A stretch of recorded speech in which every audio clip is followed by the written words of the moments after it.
Hello my dear media aspirants. Media exams के इस platform पर मैं हरिशंकर सोनी आपका स्वागत करता हूं।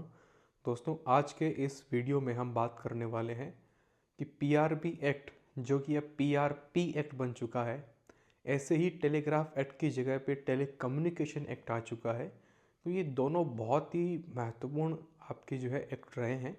और अगर हम यूजीसी की बात करें, यूजीसी नेट के एग्ज़ाम में आप देखिए, चाहे सीयूईटी के एग्ज़ाम में जो मास कम्युनिकेशन का पेपर होता है, उसमें एक्ट से जुड़े हुए क्वेश्चन आते हैं। हालांकि ज़्यादातर क्वेश्चन का जो नेचर है वो सीक्वेंस मिलाने को लेकर रहता है कि ये जो एक्ट्स हैं इनको असेंडिंग या डिसेंडिंग ऑर्डर में जो है आपको रखना है। लेकिन जो कहीं ना कहीं जो इम्पोर्टेंट एक्ट है, अगर वो रिपील होकर नया आया है तो डेफिनेटली आपके सिलेबस का पार्ट है कि आप उस एक्ट को जो है अच्छे से जानें, समझें और जो बड़े बदलाव उसमें किए गए हैं वो सारे आपको जो है पता हो। तो चलिए स्टार्ट करेंगे हम पीआरबी एक्ट से, जो कि अब नहीं रहा है, उसकी जगह पीआरपी एक्ट आ चुका है। देखिए, आपको नाम से ही बहुत कुछ चीज़ें पता चल जाएगी। ठीक है, पहले तो सीक्वेंस को लेकर आपको हमेशा याद रखना है, क्या पता अभी भी ये क्वेश्चन आए। ठीक है, कि 1867 का ये जो एक्ट था, ठीक है, आपकी 1860 में आईपीसी आई थी। ठीक है, आईपीसी अब बन चुकी है बीएनएस, भारतीय न्याय संहिता। पहले आईपीसी का मतलब था कि क्या मतलब था, इंडियन पीनल कोड, है ना। तो पहले आईपीसी से जो है पूरा कानून व्यवस्था ही चलती थी। अब उसकी जगह जो है भारतीय न्याय संहिता बीएनएस आ चुका है। 2022-23 में जो है इस पे काम किया गया और बीएनएस जो है पिछले साल से लागू हो चुका है, 2024 से। ठीक है, अब आपको कमेंट बॉक्स में बताना है कि बीएनएस जो है भारत में किस डेट से जो है लागू हुआ। ये बहुत ही ज़्यादा महत्वपूर्ण डेट है। उसी तरीके से कि जीएसटी भारत में कब से लागू हुआ, ठीक है, ये आप कमेंट बॉक्स में बताएंगे तो मुझे अच्छा लगेगा। चलिए, तो प्रेस एंड बुक्स, देखिए इस एक्ट में प्रेस भी कवर हो रही थी, यानी कि न्यूज़पेपर्स या पेरियोडिकल्स आपके जितने भी टाइप के हो गए। बुक्स भी जो है उनका रजिस्ट्रेशन भी जो है उसके लिए प्रोविजन भी पीआरबी एक्ट में था। ठीक है, नया जो एक्ट आया है पीआरपी जो एक्ट है, press and registration of periodicals, press है और उसमें कौन से रजिस्ट्रेशन ऑफ पेरियोडिकल्स। पेरियोडिकल्स वो होते हैं जो एक टाइम बाउंड होते हैं, मतलब कि जैसे डेली निकलना, वीकली निकलना, है ना, बाई वीकली निकलना, मंथली निकलना, बाई मंथली निकलना, है ना, 3 महीने में एक बार, है ना, क्वार्टरली, है ना, बाई क्वार्टरली या ईयरली, हाफ ईयरली, कुछ ना कुछ पेरियोडिकल में जो है इस तरह से टाइम बाइंडिंग जो है होती है, उसको हम कहते हैं पेरियोडिकल्स। जो कोई भी जो है आपकी मैगजीन वगैरह भी हो सकती है ना, आप सब अच्छे से समझते हैं। तो प्रेस एंड रजिस्ट्रेशन इसका जो है पूरा नाम है। तो सबसे पहले तो हमें नाम ही अच्छे से दोनों याद होनी चाहिए, इसका ईयर भी याद होना चाहिए। ठीक है, तो अब देखिए जो पीआरपी एक्ट है, ठीक है, और उसके साथ में उसके रूल्स भी दिए गए हैं। ये कब से इनेक्टेड हो चुका है, लास्ट ईयर से ही, 1 मार्च 2024 से जो है इनेक्टेड हो चुका है। ठीक है, office of press registrar general of India, PRGI. तो अभी आरएनआई में जो रजिस्ट्रार जनरल होता था, ठीक है, उसी तरह से जो है आपका जो है पीआरजी हो गया है, पेस रजिस्ट्रार बन चुका है ना। लेकिन अब जो नाम पहले हम आर एन आई यूज़ करते थे, आर एन आई, है ना, उस नाम की जगह हम जो आज शब्द यूज़ कर रहे हैं, जो नाम यूज़ कर रहे हैं, वो है पीआरजीआई। आरएनआई नाम की अब कोई भी चीज़ इस देश में नहीं बची है, उसका इतिहास बन चुका है। अभी जो करंट में आप जाएंगे, प्रेस सेवा पोर्टल उन्होंने लॉन्च किया है। जितने भी आपकी एक्टिविटीज़ होगी वो प्रेस सेवा पोर्टल के जरिए होगी। ठीक है, और जैसे ही आप वहाँ जाएंगे आपको पता चलेगा press registrar general of India नाम वहाँ पे जो है आ जाएगा। इसकी नई वेबसाइट भी आ चुकी है। The new act remove the procedural obstacles in involving multiple approvals at various stages for starting a newspaper और printed publication। पहले क्या था, एक दिक्कत ये थी कि जैसे आपको कोई न्यूज़पेपर जो है आप निकालना चाहते हैं तो आपको सबसे पहले अपने लोकल जहाँ भी आप निकालना चाहते हैं वहाँ के डीएम से मिलिए। डीएम साहब जो हैं आपका जो मास्ट हेड वगैरह सब देख के, ये नाम है, ये सब कुछ एक फॉर्म वगैरह भरवा के आरएनआई को भेजेगा, आरएनआई अप्रूवल करेगा। तो इस तरह की एक बहुत कॉम्प्लिकेटेड बड़ी प्रक्रिया, ये तो मैंने सिंपल सा बताया, ये बड़ी प्रक्रिया थी अच्छी खासी, है ना। आरएनआई चेक करेगा कि उसके नाम से कितना है, क्या है, है ना, बहुत कुछ ऐसा था। तो अब जो है ये बहुत सिंपल हो गया। अब आपको डायरेक्टली पहले डीएम के पास नहीं जाना, आपको डायरेक्टली जो है प्रेस सेवा पोर्टल से ही ऑनलाइन अप्लाई करना है। सारी चीज़ें जो है प्रोसेस ऑनलाइन कर दी है, कॉम्प्लिकेशंस जो है कम कर दिया है। जो टाइम लगता था वो टाइम भी अब जो है इसमें कम लगेगा। तो अब देखिए कि जो पीआरपी एक्ट पुराना था और जो नया आ गया है उसमें सबसे बड़ा डिफरेंस क्या है। जैसा कि मैंने कहा कि उसमें बुक्स का भी रजिस्ट्रेशन वगैरह सब कुछ होता था। कहा जाता था कि भैया बुक्स अगर आपको छापनी है तो एक जो है यहाँ पर आपको प्रति भेजनी होगी, 2 किताबें ऐसे, है ना, बहुत कुछ ऐसे कॉम्प्लिकेटेड सा था। अब इसमें तो बुक्स का है ही नहीं पीआरपी का, ठीक है। अब वहाँ से जो है ये चीज़ हट चुकी है। और 2023 का ये जो एक्ट आया है ये रजिस्ट्रेशन ऑफ पेरियोडिकल्स करता है, न कि बुक्स करता है। बुक्स अगर आपको छापनी है तो उसके लिए अलग प्रोसेस है। इस वाले एक्ट में उसका प्रोसेस नहीं दिया गया है। इस वाले एक्ट से जो है बुक्स का रजिस्ट्रेशन हट चुका है। मतलब अभी के लिए तो वो प्रोविज़न नहीं है जो 1867 के पीआरबी एक्ट में थे, यानी कि बुक्स को भी बाहर कर दिया, प्लस ऐसे आपके जर्नल्स भी इससे बाहर है, जैसे एकेडमिक जर्नल वगैरह है, उनको भी वैसे रजिस्ट्रेशन की ज़रूरत नहीं है क्योंकि उसकी कोई रिक्वायरमेंट नहीं है। पेरियोडिकल्स के लिए ज़रूरी है क्योंकि वो एक टाइम सेगमेंट में और बहुत लंबे टाइम तक छपते हैं, ठीक है। तो पेरियोडिकल्स के लिए वो ज़रूरी है, बुक्स के लिए वो ज़रूरी है भी नहीं था। मतलब अब आज के डेट में वैसा कानून ज़रूरी था भी नहीं। तो आप ये पूछेंगे कि सर अब बुक्स को लेकर किस तरह के जो है प्रोविजंस हैं, तो उसके लिए आपको थोड़ा वेट करना पड़ेगा, ठीक है, कि बुक्स को लेकर अब किस तरीके से जो है नए प्रोविजंस आएंगे।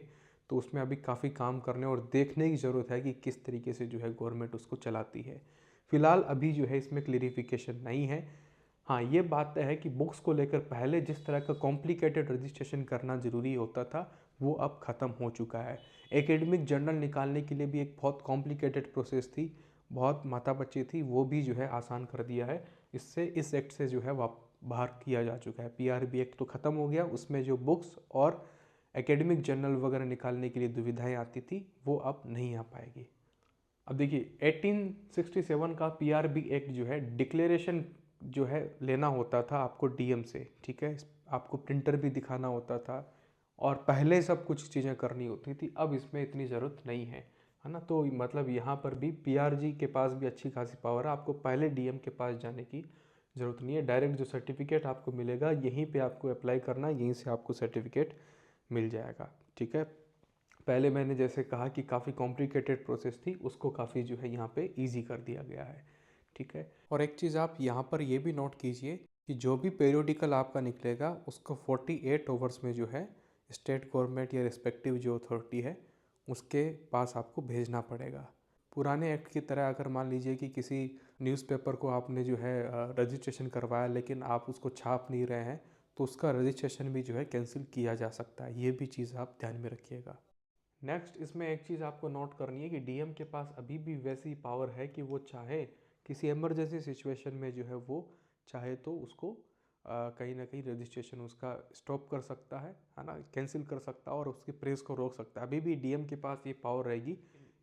रजिस्ट्रार जनरल के पास में, पीआरजी के पास ऐसी पावर है कि अगर आपने मान लीजिए कि आप टेररिज्म के साथ में जुड़े हुए हैं, आपकी आइडियोलॉजी जो है बहुत ही ख़तरनाक है, एंटी नेशनल है, बहुत से ऐसी प्रोविजंस भी दिए गए हैं जिसके बिहाफ पे जो है आपका जो रजिस्ट्रेशन है वो सस्पेंड भी हो सकता है और कैंसिल भी हो सकता है, ठीक है। तो डीएम के पास तो पावर थी ही, पहले से ही बहुत अच्छी खासी पावर थी डीएम के पास।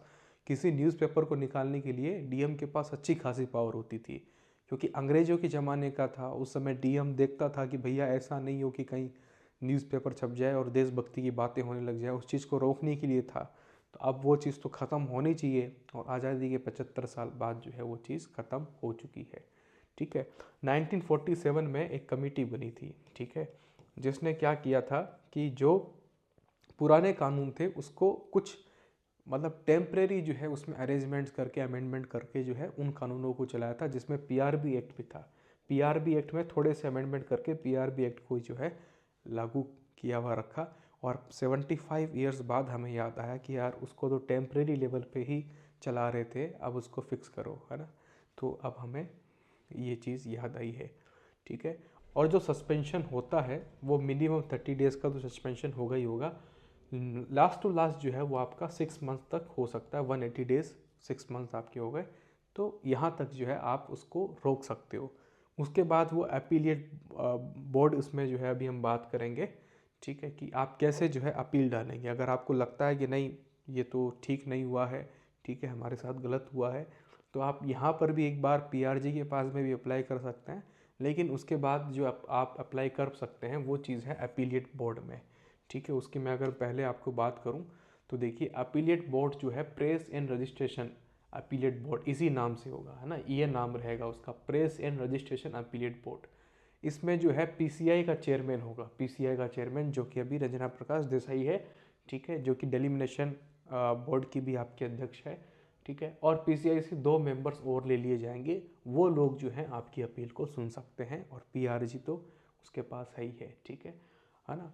Appeal against refusal grant of registration, imposition of any penalty, suspension, cancellation of registration bye PRG. PRG ने आपका जो है रजिस्ट्रेशन कैंसिल कर दिया है या आपके ऊपर पेनल्टी लगा दी है, उसके खिलाफ इस अपीलेट अथॉरिटी, जिसका नाम press and registration appellate board है, जिसमें एक पीसीआई का जो चेयरमैन और उसके 2 मेंबर रहते हैं, वहाँ पर आप जो है अप्लाई कर सकते हैं। तो ये जो है आपका मोटा मोटा रहेगा, ठीक है। और रजिस्ट्रार जनरल जो है पेनल्टीज लगा सकता है, ठीक है, किसके ऊपर, कि भाई कोई रजिस्टर्ड हुआ ही नहीं, उससे पहले उसने अखबार पे अखबार छाप रहा है और न्यूज़पेपर अपने मन से ही बना लिया कुछ भी, ठीक है, जैसे कि कॉलेज के बच्चे बनाते हैं लेब जर्नल के लिए, वैसा बना के मस्त तरीके से छाप रहा है और पब्लिकली जो है उसको बेच भी रहा है, तो उसके ऊपर कार्रवाई हो सकती है, उसके ऊपर पेनल्टीज लगाई जा सकती है। और जो रजिस्ट्रेशन आपका होता है, तो पीआरपी एक्ट के सेक्शन 7 के अंडर जो है आपका रजिस्ट्रेशन होता है। अगर उसमें रजिस्ट्रेशन नहीं है तो उसके खिलाफ जो है पेनल्टीज लगाई जा सकती है। मैक्सिमम जो इसमें लिमिट रखी गई है वो 5 लाख तक की पेनल्टीज जो है वो रह सकती है, और 6 मंथ तक की जो है उसको जेल भी हो सकती है, ठीक है। ऐसा भी प्रोविजन रखा गया है, provisions for the appeals against refusal of registration certificates, suspension, cancellation of registration, impose penalties, ये सब हो, ठीक है। अगर ये कुछ है तो with a 60 day window to file appeals. तो इसका मतलब क्या हुआ, इसका मतलब ये हुआ कि किसी के ऊपर पेनल्टी लगती है या कैंसिलेशन हुआ, कुछ भी हुआ, तो वो 60 डेज़ के अंदर अंदर जो है इस अपीलेट बोर्ड में जा सकता है, ठीक है। पहले तो 30 डेज़ के अंदर वो चाहे तो खुद भी यहाँ पर अप्लाई करके बातचीत करके कर सकता है, लेकिन मैक्सिमम लिमिट जो है 60 डेज़ है। आपके ऊपर कुछ भी एक्शन लिया गया, उसके खिलाफ अगर आपको कार्रवाई, मतलब आपको लगा कार्रवाई सही नहीं हुई है, तो आप जो है अपीलेट बोर्ड के अंदर अप्लाई कर सकते हैं विदिन 60 डेज़। जो भी आपके साथ पर मतलब किसी के साथ, आपके साथ क्यों हो, ठीक है। हालांकि मैं समझता हूँ कि आप भी जो है पेरियोडिकल्स कभी निकालें, ठीक है, लेकिन अगर किसी के साथ ऐसा होता है कि इसके ऊपर पेनल्टी लगा दी, उसको कार्रवाई सही नहीं लग रही है, तो अपीलेट अथॉरिटी में कब तक जा सकता है, विदिन 60 डेज जा सकता है, ठीक है। चलिए, पीसीआई के बारे में आपको मालूम ही होगा, नहीं मालूम है तो अपनी अच्छी प्रिपरेशन कर लीजिए। देखिए, पहले तो 2 प्रेस कमीशन, जैसे कि फर्स्ट प्रेस कमीशन आपका हो गया 1952 का, फिर उसके बाद पीसीआई भी आपका बन चुका है, फिर उसके बाद सेकंड प्रेस कमीशन आएगा, ठीक है। फर्स्ट प्रेस कमीशन के जो है पहले चेयरमैन, है ना, सेकंड प्रेस कमीशन के पहले और दूसरे उसके 2 चेयरमैन थे, पीसी गोस्वामी, के मैथ्यू, वो दोनों, ठीक है। और तो first press commission, second press commission, current में जो पीसीआई के चेयरमैन है वो पीसीआई के फर्स्ट चेयरमैन। इवन सीयूईटी के एग्ज़ाम में, जो है सीक्वेंस का भी आ चुका है पीसीआई के चेयरमैन का, कि असेंडिंग या डिसेंडिंग ऑर्डर में जो है चेयरमैन्स को लगाएं। तो पीसीआई के चेयरमैन जो है इतना ज़्यादा इंपॉर्टेंट है कि उसकी सीक्वेंस भी पूछी जा चुकी है पीसीआई को लेकर, ठीक है। तो पीसीआई को लेकर एक भी छोटा सा भी जो है फैक्ट मत छोड़िए, जैसे कि कितनी इसकी टर्म होती है, 3 साल होती है कि 5 साल होती है, पीसीआई के चेयरमैन की टर्म कितनी होती है, सुप्रीम कोर्ट का जो रिटायर्ड अध्यक्ष जो है वही बन सकता है, ठीक है।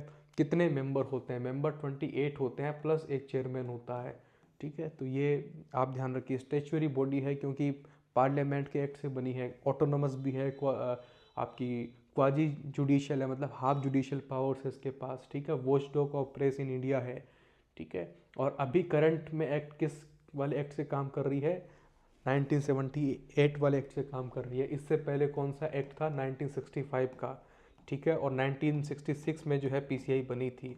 फिर 1975 में जो है इमरजेंसी के टाइम में क्या हुआ, इसको गांधी जी ने हटा दिया कि ये इसकी क्या ज़रूरत है ना। कुछ वैसे डिस्प्यूट हुआ था, तो 1975 में पीसीआई ख़त्म हो चुकी थी, फिर से जो है पीसीआई 1978 में एक्ट के साथ में आई। ठीक है, तो पूरा पीसीआई का ध्यान रखना।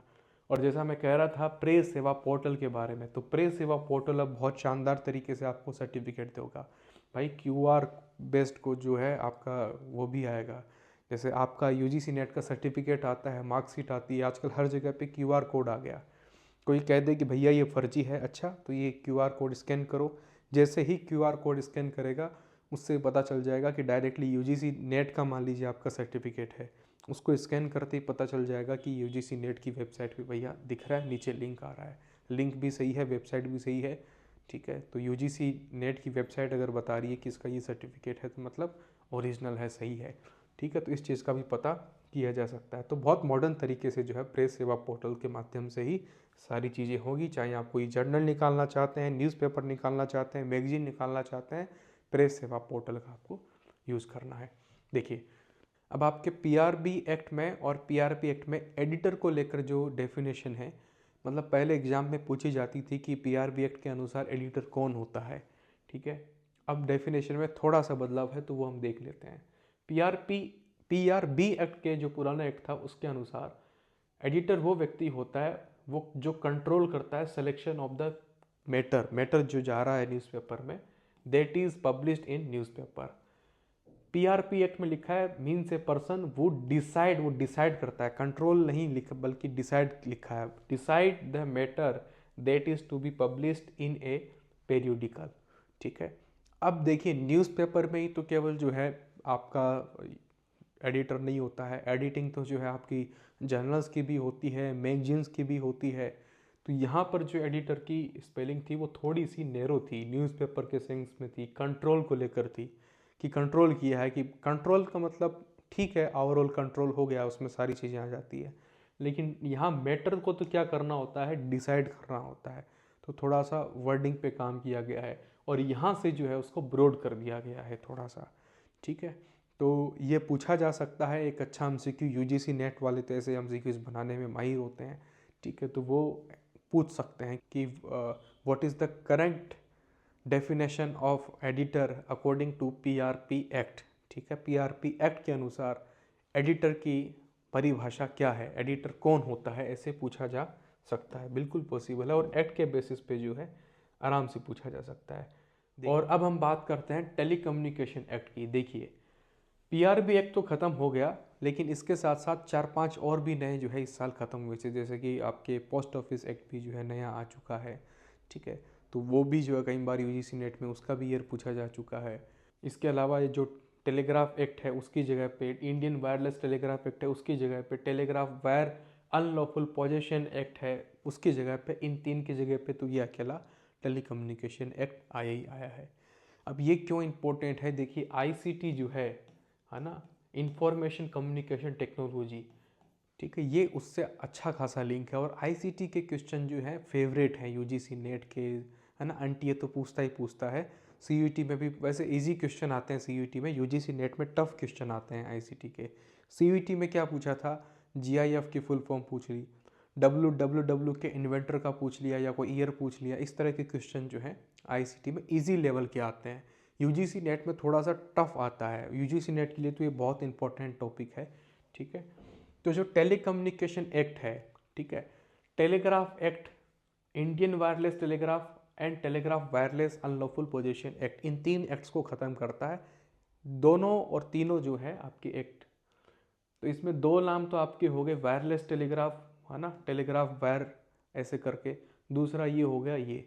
अब इसमें टेलीग्राफ वायर्स का क्या मतलब है कि जो तार होती थी ना, वायर जो होता था उसको खींच खींच के लोग चोरी करके ले जाते थे, या कुछ लोग ने जो है उस पर कब्जा किया तो हार्म करते थे, क्योंकि ये बड़ा महंगा प्रोडक्ट हो जाता है। तो उसके लिए बाद में जो है ये एक्ट भी लाना पड़ा पोजीशन का, कि कोई कब्जा ना कर ले, कोई नुकसान ना पहुंचाते, तो उसके लिए अलग से एक्ट लाया। अब इस एक्ट में जो है इन सब से जुड़ी हुई सारी बातें एक जगह समअप करके विथ डेफिनेशन विथ क्लियरिटी जो है सारा सब कुछ एक्सप्लेन किया है कि कौन सी चीज़ क्या होती है और किस किस तरह की पेनल्टी लगाई जा सकती है, इस एक्ट में क्या क्या कवर होता है। अब देखिए, अभी इंडिया में 5G टेक्नोलॉजी अभी चल रही है, और वैसे 2019 में आ गई थी, लेकिन 2022 से जो है कॉमर्शियल सेवाएं जो है 5G की स्टार्ट हुई। आपको बताना है कि फर्स्ट कौन सी टेलीकम्युनिकेशन कंपनी थी जिसने 5G सेवा इंडिया में स्टार्ट की। ठीक है, तो 5G जो है वो तो आ चुका है, 6G की भी तैयारियां हमारे यहाँ पे हो रही है, जिसमें 4-5 साल लगने की संभावनाएं हैं। अब ये जो टेलीकम्युनिकेशन एक्ट है, ये 1G से लेके आपके 5G तक लगभग सारी चीज़ें जो है ब्रॉड पर्सपेक्टिव में उसको देखता है। ऑप्टिकल आपके फाइबर्स हों, या फिर जो आपकी स्पेक्ट्रम से जुड़ी हुई चीज़ें हों, रेडियो वेव से जुड़ी चीज़ें हों, हर एक एंगल को जो है टेलीकम्युनिकेशन एक्ट जो है कवर करता है। ठीक है, और इसमें अगर हम डेफिनेशंस को देखें कि क्या क्या डेफिनेशन दी है किस चीज़ की, तो देखिए, मैसेज का मतलब जो है साइन है, सिग्नल है, राइटिंग है, टेक्स्ट है, इमेज है, साउंड है, वीडियो है, डेटा स्ट्रीम है, सब कुछ आ जाता है। ठीक है, तो ये मैसेज का जो है इसमें डेफिनेशन दिया गया है।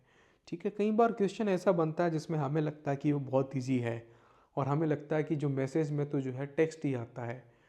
ठीक है, अगर टेलीकम्युनिकेशन के पर्सपेक्टिव से देखें तो मैसेज की डेफिनेशन अलग बन जाती है।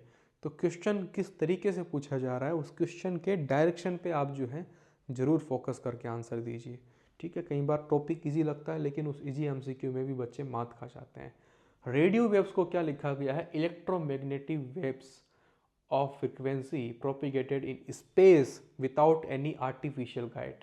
ठीक है, रेडियो वेव्स की डेफिनेशन जो है टेलीकम्युनिकेशन एक्ट में ये दी गई है। और अब बात करते हैं स्पेक्ट्रम की। देखिए, स्पेक्ट्रम का मतलब ये है कि जो रेडियो वेव्स हैं, ठीक है, उसका आप यूज़ कैसे करेंगे, कितना यूज़ करेंगे, वो स्पेक्ट्रम हो गया उसका। भाई, रेडियो वेव्स तो हर जगह है, ऐसी कोई जगह नहीं है जहाँ रेडियो वेव्स नहीं है। ठीक है, अब जो स्पेक्ट्रम मिलता है ना, कहते हैं कि स्पेक्ट्रम मिल गया। जैसे ये आपका एरिया है, इस एरिया में टावर खड़ा किया।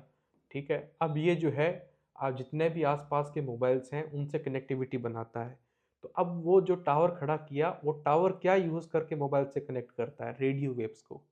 ठीक है, तो ये उसका जो है स्पेक्ट्रम हो गया। मतलब स्पेक्ट्रम वो लिमिट, वो यूज जो वो करेंगे, है ना, रेडियो वेव्स का जो यूज़ करेंगे, उसको जो है हम स्पेक्ट्रम कहेंगे।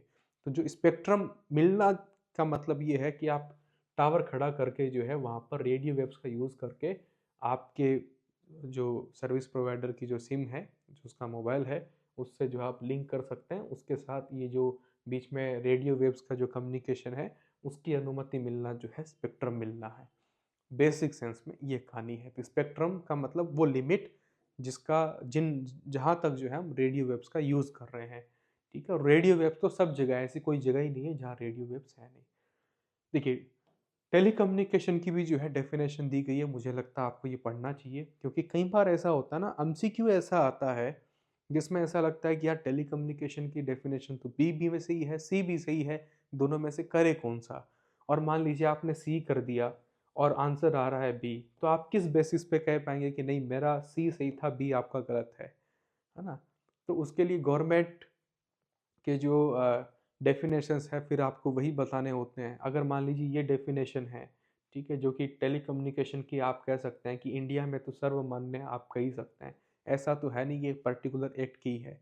हाँ, स्पेक्ट्रम जो है ये पर्टिकुलर एक्ट के हिसाब से चलेगा, क्योंकि स्पेक्ट्रम एक वैसा वर्ड है जो कहीं और भी जगह यूज हो सकता है ना। तो टेलीकम्युनिकेशन में स्पेक्ट्रम का मतलब अलग हो जाता है, दूसरी किसी अगर हम स्टडी में देखें तो अलग हो जाता है। टेलीकम्युनिकेशन तो टेलीकम्युनिकेशन ही रहेगा, तो ये पढ़ सकते हैं, है ना। अब मैसेज का मतलब यहाँ पे अलग है टेलीकम्युनिकेशन में।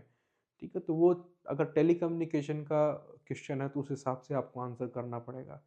Telecommunication means transmission, emission, reception of any messages by wire, radio, optical और अदर इलेक्ट्रोमैग्नेटिक सिस्टम्स, व्हाटएवर जो है आपका कुछ भी हो उसके अंदर। ठीक है, किसी भी तरह का जो है आपका मास मीडिया या मीडिया यूज़ हो रहा हो, उसमें अगर किसी तरह का कम्युनिकेशन हो रहा है वायरली, है ना, इलेक्ट्रोमैग्नेटिक वेव्स जिसको हम कहते हैं, जिसको रेडियो वेव्स कहते हैं दूसरी भाषा में, तो किसी भी तरह का अगर आपका कम्युनिकेशन है ऐसा कुछ, तो वो जो है आपका टेली कम्युनिकेशन है। चलिए नेक्स्ट। यूज़र का मतलब भी बताया गया है कि एक लीगल पर्सन जो यूज़ करेगा। यूज़र का मतलब ये नहीं हो सकता कि सर्विस प्रोवाइडर खुद ही यूज़र हो। ठीक है, तो ये भी है। हार्मोनाइजेशन का मतलब यहाँ पे है कि एक बेसिक जो है आपका बैलेंस होता है। जैसे कि एक तय फ्रीक्वेंसी है कि एक जो स्पेक्ट्रम आपको दिया गया है उसमें रेडियो वेव्स के किस फ्रीक्वेंसी तक जो है आप यूज़ कर सकते हैं, उसमें कितनी पावर के साथ में जो है उसको यूज़ कर सकते हैं। ठीक है, तो फ्रीक्वेंसी तय है जिसकी बात हम आगे करेंगे, तो वो बैलेंस है हार्मोनाइजेशन एक तरीके से। रीफ्रेमिंग का मतलब ये है कि proposing A frequency range for a different use other than that which it is use by existing assignee.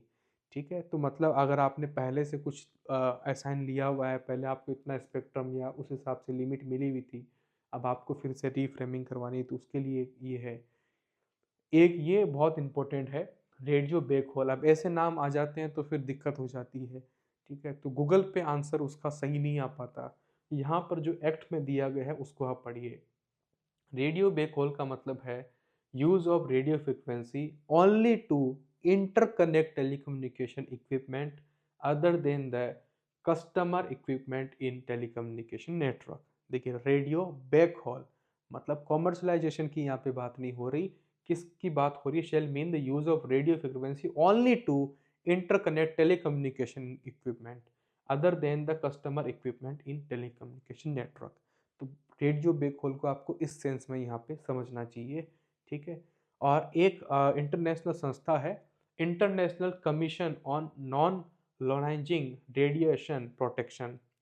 तो ये देखिए, ICNIRP जो है ये क्या काम करती है, ये बताती है कि कितनी फ्रिक्वेंसी तक जो है टावर्स काम कर सकते हैं, है ना। जैसे अगर हम बात करें कि अ, ये देखिए ना, कि जैसे 2G के पास हमारे पास कितनी फ्रिक्वेंसी हम यूज़ करते थे, 3G में, 4G LTE में, 5G में कितनी हम यूज़ कर रहे हैं।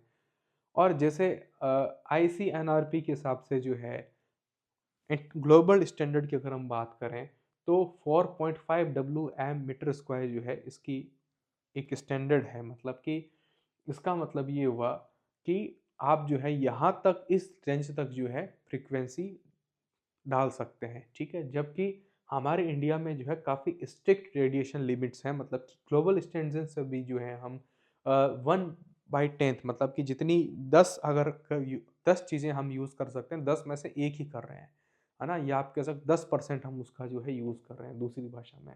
तो या ऐसे सिंपल भाषा में हम पढ़ें या फिर ऐसे जो है यूँ पढ़ें। देखिए, सिंपल तरीके से पढ़ें तो ये है कि 1/10 यूज़ कर सकते हैं जितना रेडिएशन जो है ग्लोबली परमिटेड है।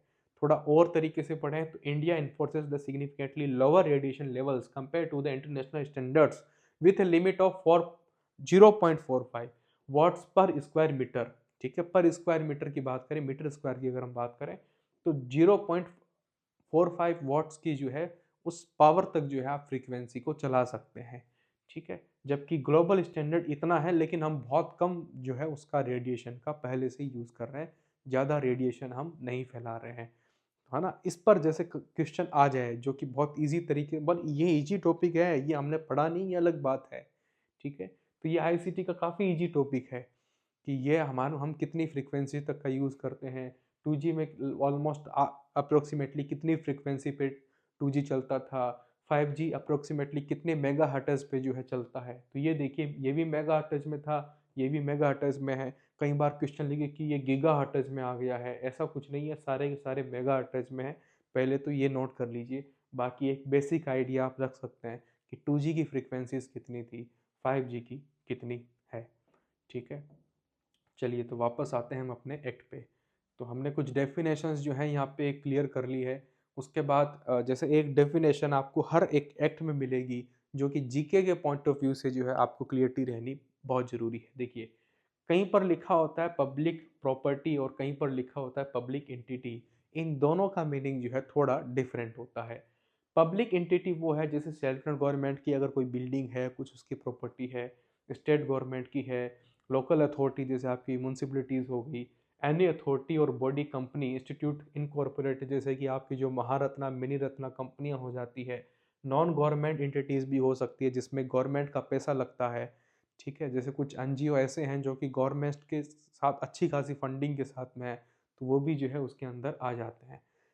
और पब्लिक प्रॉपर्टी का मतलब ये है कि वेदर मूवेबल और immovable including any machinery which is owned by or in the possession of under control of management of public entity, है ना, कि पब्लिक एंटिटी के कंट्रोल में जो होती है वो पब्लिक प्रॉपर्टी है। तो पब्लिक प्रॉपर्टी बहुत नैरो वर्ड है, पब्लिक एंटिटी जो है वो बहुत ब्रॉड वर्ड है। ठीक है, इसमें आप ये भी मतलब ये जो आपका आरटीआई एक्ट है, अगर आप उसको अच्छे से समझने के लिए जाएंगे तो आपको उससे पहले पब्लिक एंटिटी से समझना पड़ेगा, है ना, कि पब्लिक एंटिटी में जो है आप आरटीआई का यूज कर सकते हैं। महारत्ना मिनी रत्ना कंपनियां गवर्नमेंट की कंपनियां हैं, ठीक है, वहां पर भी आप आरटीआई लगा सकते हैं क्योंकि वो गवर्नमेंट फंडेड है, गवर्नमेंट की है। ठीक है, अगर किसी भी एक संस्थान में गवर्नमेंट का अच्छा खासा पैसा जा रहा है, 50% से भी ज़्यादा पैसा जो है उसमें गवर्नमेंट देती है, तो वो भी जो है आरटीआई के दायरे में आपका आ जाता है। तो वहाँ से भी आपको ये सब चीज़ें पढ़ने को मिल सकती है अगर आप आरटीआई एक्ट पढ़ेंगे तो। ठीक है, अब ये जो टेलीकम्युनिकेशन का देखिए आया है, इसमें हर एक चीज़ पर बात की गई है कि टेलीकम्युनिकेशन के इक्विपमेंट है किस तरीके से हो सकते हैं, बहुत सी ऐसी ऐसी चीज़ें की गई है। डायरेक्टली आपका यहाँ पे कोई लिंक नहीं है, इंपोर्ट वगैरह की भी बात है, इंक्रिप्शन की भी बात है, साइबर सिक्योरिटी की भी बात है, हर चीज़ को इसने कवर किया है। तो ये बात तो बेसिक सी है ही है कि भाई हर चीज़ को कवर करेगा ही, करना ही पड़ेगा। कुछ और चीज़ें अगर हम देखें तो वो यहाँ पर यूज़फुल है हमारे लिए। देखिए, एक तो ये देखिए कि टेलीकॉम जो होता है वो ग्लोबल इंडस्ट्री है, ठीक है, और यहाँ पर यूनिवर्सलाइजेशन होना जो है बहुत ज़रूरी है। ठीक है, नहीं तो मान लीजिए आपका आईफोन बन रहा है, तो आईफोन ऑलमोस्ट जो है पूरी दुनिया के लिए सेम बनते हैं, लेकिन कुछ कुछ जो है उसमें भी जो है डिफरेंट करना पड़ता है। दुबई में थोड़ा सा अलग आता है, कुछ आप देखेंगे कि यूएस में आईफोन की कुछ नए फीचर्स हैं जो इंडिया में नहीं है। बहुत सी ऐसी है, नेटवर्क से जुड़ी हुई चीज़ें भी है। अभी जैसे आईफोन की अगर हम बात करें तो उसमें सैटेलाइट जो टेलीकम्युनिकेशन है उसका भी जो है इन्वेंशन उन्होंने कर लिया है, वो भी सर्विसेज है, लेकिन इंडिया में वो लागू नहीं होता है ना। आप सैटेलाइट कॉल भी कर सकते हैं आईफोन से, लेकिन इंडिया में वो चीज़ सिक्योरिटी के पर्पज़ से जो है इस्तेमाल नहीं की जाती है। तो बहुत सी ऐसी चीज़ें हैं जो थोड़ी बहुत डिफरेंट होती है, लेकिन ऑलमोस्ट जो है यूनिवर्सलाइजेशन रहता है।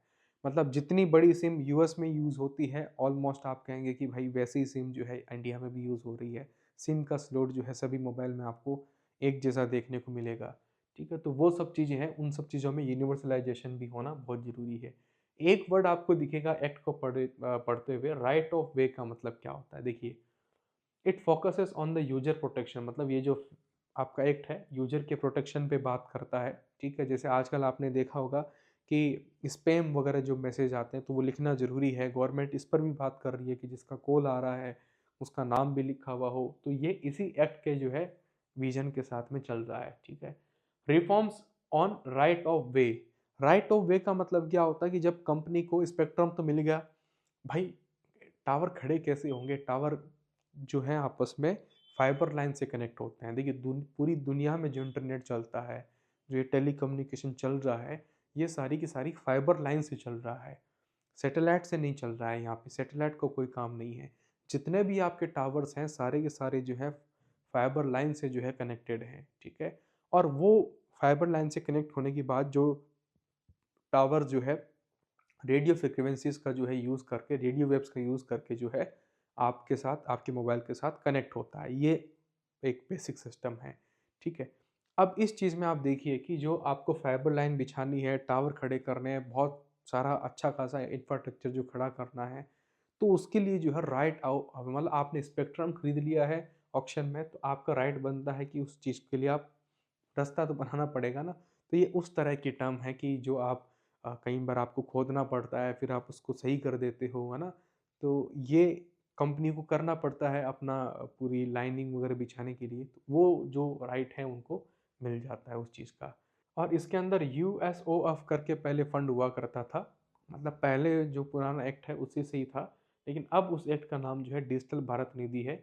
और ये जो बेसिकली फंड है आपका, जैसे जहाँ पर बहुत ज़्यादा ज़रूरत है इस चीज़ की, उस चीज़ के लिए जो है एक फ़ंड बनाया गया कि जो इसमें एक्स्ट्रा कुछ आएगा तो उसके हिसाब से जो है हम यूनिवर्सल जो सेटअप हो रहा है उसको भी हम मदद करेंगे, प्लस जो है जहाँ पर ज़्यादा ज़रूरत है कम्युनिकेशन को जल्दी इस्टेब्लिश करने की, या जहाँ पर नहीं हो पाया उसके लिए हम यूज़ करेंगे। तो इस तरह का फ़ंड है। ठीक है, और एम टू मॉडर्नलाइज डेफिनेटली होगा ही, ठीक है, तो ये बेसिक सी बातें हैं। ये जो ज़रूरी फैक्ट हैं ये मैंने आपको डिस्कस करवा दिए, बाकी ये जो है आप पढ़ सकते हैं। ठीक है, और पेनल्टीज़ की भी बात जो है यहाँ पर की गई है। सीवियर है तो 5 करोड़ तक की पेनल्टी, मेजर है तो ये, मॉडरेट उससे कम, माइनर, नॉन सी मतलब सीवियर है ही नहीं, बिल्कुल भी कुछ खास नहीं, तो एक रिटर्न वार्निंग देके उसको छोड़ा जा सकता है। तो इसमें 5 करोड़ तक की मैक्सिमम जो है पेनल्टी लगाई जा सकती है। अब ये पेनल्टी स्पेक्ट्रम वाले उस चीज़ से लिंक नहीं होती। ये टेलीकम्युनिकेशन जो आप कर रहे हैं जिसमें इक्विपमेंट्स का अगर आपने मतलब जो आपके जिस तरह से होने चाहिए उस तरीके से नहीं है, ये उस संदर्भ में है। हालाँकि इसको क्रिटिसाइज़ किया गया है इस एक्ट को कि कहीं न कहीं जो इसमें पेनल्टीज़ है वो थोड़ी कम है, ठीक है? तो उस पर अभी थोड़ा-सा डिस्कशन चल रहा है, हो सकता है ये आने वाले टाइम में बढ़ा भी दें। तो पेनल्टीज़ की भी बात यहाँ पे की गई है। मेजर टेलीकम्युनिकेशन कंपनी की बात करें तो आपको पता है कि सबसे बड़ी जो कंपनी है जियो है, ठीक है? उसके बाद भारती एयरटेल है, ये पीआईबी का डेटा है, आप पीआईबी की वेबसाइट पे देख सकते हैं। उसके बाद वोडाफ़ोन आइडिया जो मर्ज हो चुका है, भारत संचार निगम, बीएसएनएल, ठीक है?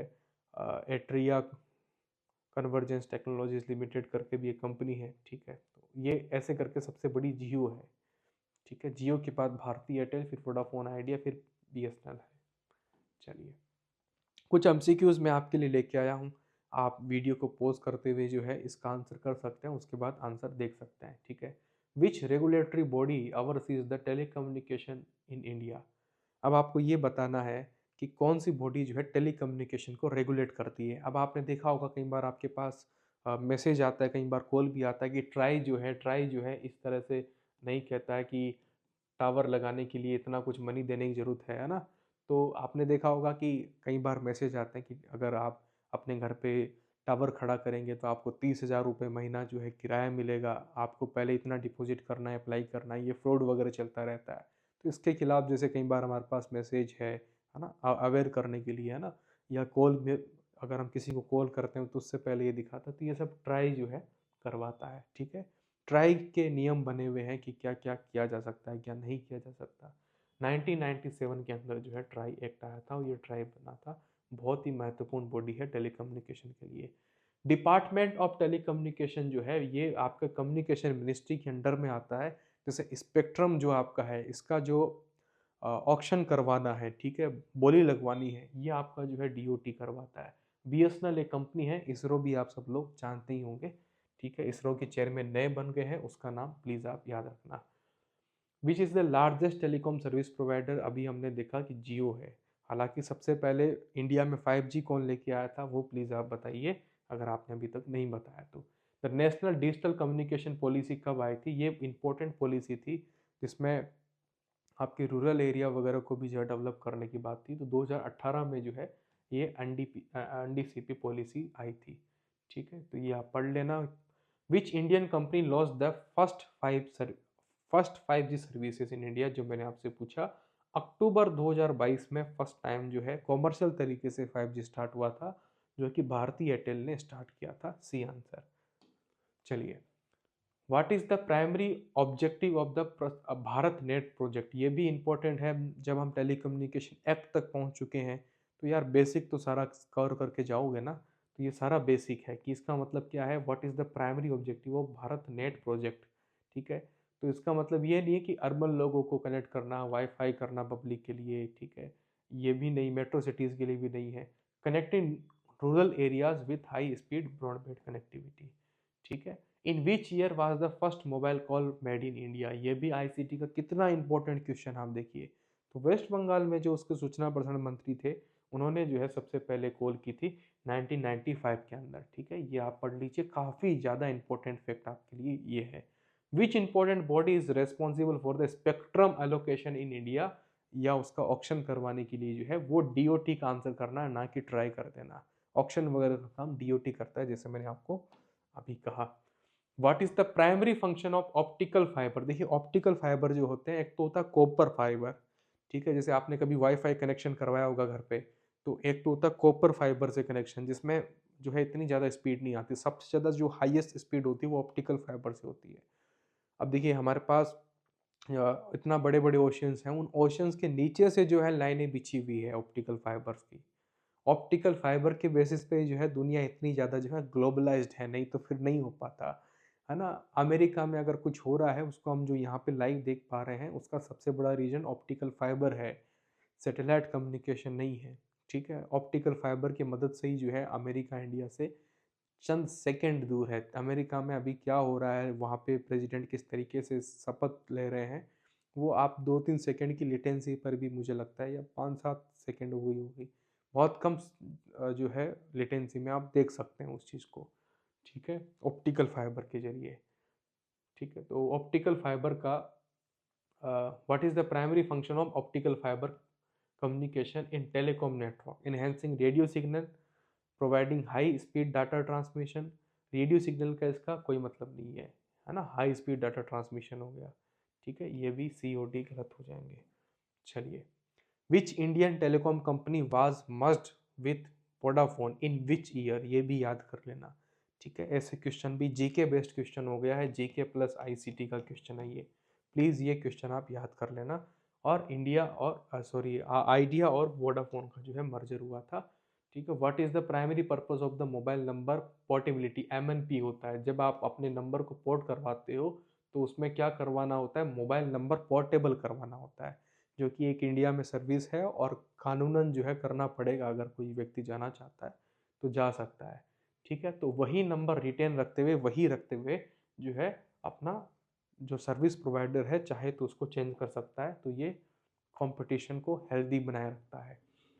4G LTE की फुल फॉर्म क्या है, देखिए कितना इंपॉर्टेंट क्वेश्चन है। 4G LTE, 4G 5G का मतलब होता है fourth generation, fifth generation. LTE का मतलब क्या है, ठीक है, तो fourth generation long term evolution. और क्वेश्चन के आंसर मतलब ऑप्शन भी काफ़ी सिंपल दिए हुए हैं, चाहे तो इसको टफ बनाया जा सकता था, लेकिन ईजी है आपके लिए, है ना। लॉन्ग टर्म इवोल्यूशन होता है आपका LTE का मतलब, है ना। व्हाट इज स्टारलिंक, देखिए इलॉन मस्क का नाम आपने सुना होगा, उनकी कंपनी का नाम भी सुन लीजिए, स्पेसएक्स, है ना। अब स्पेसएक्स जो है स्टारलिंक प्रोजेक्ट पिछले कई सालों से बात कर रही है, ठीक है, लेकिन उसका अपोज भी हो रहा है, जैसे रशिया और चाइना तो डेफिनेटली इसको सपोर्ट नहीं कर रहे हैं। ठीक है, इंडिया भी उसमें इंटरेस्टेड इतना है नहीं। अब कहानी क्या है, जैसे मैंने कहा ना कि पूरा जो ग्लोब है, पूरा जो भारत है ना, इधर आपका हो गया ये नॉर्थ अमेरिका, साउथ अमेरिका, ठीक है, ये अफ्रीका हो गया, ये एशिया हो गया, ये आपका ऑस्ट्रेलिया हो गया। पूरी दुनिया जो है ऑप्टिकल फाइबर से जो है कनेक्ट है दोस्तों। ठीक है, अब ये क्या कह रहे हैं कि ये जो पूरा ग्लोब है, हम पूरे ग्लोब में जो है नीचे लोअर अर्थ जो है ऑर्बिट, उसमें जो है सैटेलाइट्स में हजारों सैटेलाइट्स जो है, लाखों, ठीक है, लाखों सैटेलाइट्स जो है उसमें इंस्टॉल कर देंगे, एक के बाद उसमें लिंक करते हुए। ठीक है, इतने सारे सैटेलाइट जो हैं उसमें लिंक कर देंगे, तो हम डायरेक्टली सैटेलाइट से जो है हम इंटरनेट चला पाएंगे, हम ऑप्टिकल फाइबर पे बेस्ड नहीं रहना पड़ेगा। लेकिन सब जगह जो है बहुत डेब्रीज हो जाएगी, कचरा हो जाएगा, सैटेलाइट ख़राब होता रहेगा, उसकी जगह रिप्लेस करते रहो। ठीक है, और कहीं कुछ वॉर वगैरह हो गया तो पावर किसके हाथ में है, इलोन मस्क के हाथ में, बंद कर दो सारे के सारे सैटेलाइट। ठीक है, कम्युनिकेशन इंटरप्ट कर दिया, फिर क्या करोगे।